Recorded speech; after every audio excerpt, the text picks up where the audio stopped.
Okay, well, I've been trying to think about a topic I want to talk about and try to talk about it without getting overheated and over emotional about it.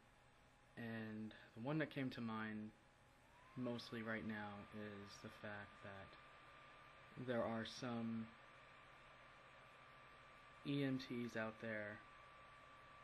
There are good ones and there are not professional ones. I've come across them both. I've come across both out there. I've come across ones where they're nice and they understand and they let you get up and they let you do what you have to do to get up and let you come back, get your strength back and everything. But I recently had let's say, not a bad experience, but when was this? Tuesday night. It was Wednesday night, which was basically the day before yesterday. Today's Friday. On Wednesday, went to my friend's college and hung out with two of my friends.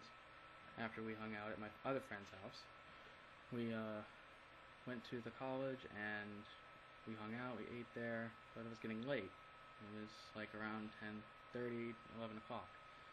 So, when I'm out late, like most narcoleptics, when you're out late, you tend to be more susceptible to an attack of C or N, narcolepsy and cataplexy, to be exact. And I had one, and I woke up, the EMTs weren't there yet, and when they finally came, they dug right in. They started asking the questions.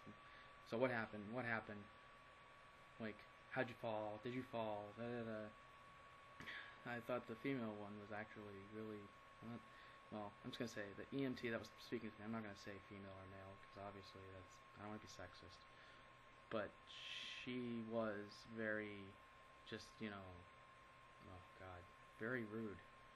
And asking me, like, does it happen a lot? Does it happen often or not that often? And I said, well, I've lived with this for 9 years, and it does happen when it happens. It doesn't happen as frequent as 5 times a day throughout my whole life. It varies. So she was like, so it does happen a lot. And I was like, no, not really, but it happens when it happens. And then she was like, well, how did you fall? Were you standing? Were you walking? Da, da, da. I was just really blown and shocked by her tone towards me and to my friends. She was just as rude to my friends. She was like, so what happened? Who saw him fall? Da, da, da. And then get to the good part. She goes, well, we're going to take you to the hospital and get you checked out. I was like, no, I'm okay. I can get up. I'm fine. I'll just sign the refusal, as I always do. She was like, well, we'll let my supervisor decide that for you. I'm going to call her right now and see if she agrees with you or agrees with me to have you go to the hospital. I was like, okay. So I thought, you don't really, all the other times I've had to do this, I never had to have to talk to the supervisor that they work for. But it was the head supervisor at the medical center and hospital. She talked to me. She asked me who the president was, what today's date was, what the day that day of that date was, and I got it right, and I passed, and so I was on my way.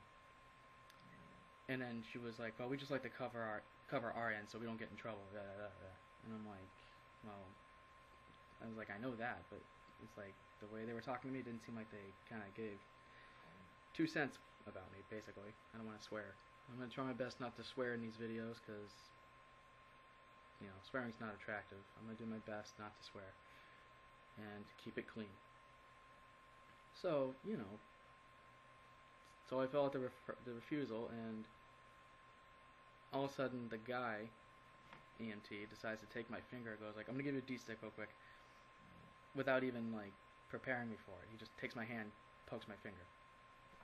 So, usually EMTs say, oh, I'm going to do this, letting you know what they're going to do, how they're preparing you for it so that you don't get taken by surprise. And they were just And then the first blood pressure cuff wouldn't work. He had to go all the way back out to the car, or the ambulance, and get the other one. And he didn't wear gloves when he was doing the blood pressure and the blood sugar test. So, yeah, those were very unprofessional EMTs. Now I have had experiences where EMTs in different towns have reacted differently or have reacted okay towards, someone they've never seen before and have this condition. I've had EMTs like the ones in my town. After living in the small town for over, since I was 8 years old till now, I'm 26 now, they know me very well and they know the routine. Just wait until I wake up, put me in the ambulance if I'm far away from home, or a good distance from home, they give me a ride the rest of the way. Most of the time when it's out in public, someone calls them and they go like, "Oh, it's just Justin. We know him." And there have been occasions where I have been mistaken for a drunk. I'm not a drunk. I don't drink, especially not in public. If I drink with my friends in the vicinity of their house or my house. I don't go out. But when I'm out and about with my friends, I don't drink. I drink water and milk and juice and all that good stuff. I keep my body pretty healthy as I can. So one year when we decided to go to the carnival over in my town, it comes here every summer, and this was back in high school, going into college, or a year before college. I had a narcoleptic attack right beside a tree, and my friends told me what happened afterwards. I don't remember anything that happened, of course, while I was in the attack. I couldn't hear anything. I go out into a sleep attack when I hit the ground. I cataplexy, and then I go right into a sleep attack, and I don't hear anything. I go right into dreaming land, basically. And so, they told me after I had the attack, some woman came over thinking I was a drunk and wanted to turn me on my side in case I decide to throw up. And make, she thought I was a drunk, so she wanted to try to save my life that way. Whenever I'm out with my friends, no one believes my friends when we're out and about and I have the attack. And this has happened on more than one occasion. I think I'm kind of jumping around topics here, but I went from EMTs to random people. So, try to stay on topic here. EMTs around my town and other towns have been great. They know me, basically. Almost every other town around my town knows me. All the EMTs, the police and fire departments, they all know me. So I'm well known around this part of this state. And so we have a routine where I just wait. They wait till I wake up, put me in the ambulance, and then they drive me home. So I've had my share of good EMTs and EMTs who aren't professional about their job and that don't, they give me an attitude, I guess, or they've had a long day at work, or they hate their job or something. But all in all, though, I have had good experiences with EMTs and EMTs on different parts of this state that I live in. They just never seen a narcoleptic before. They haven't, and it's rare. So it's like,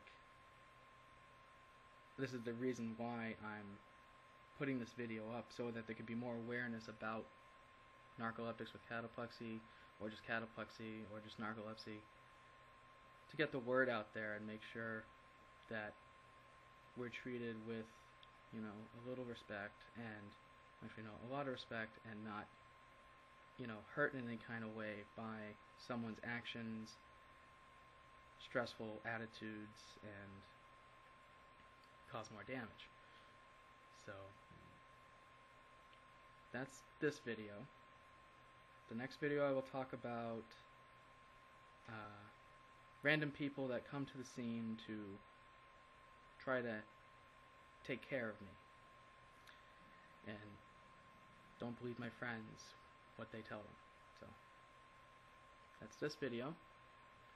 Have a good day, and stay well.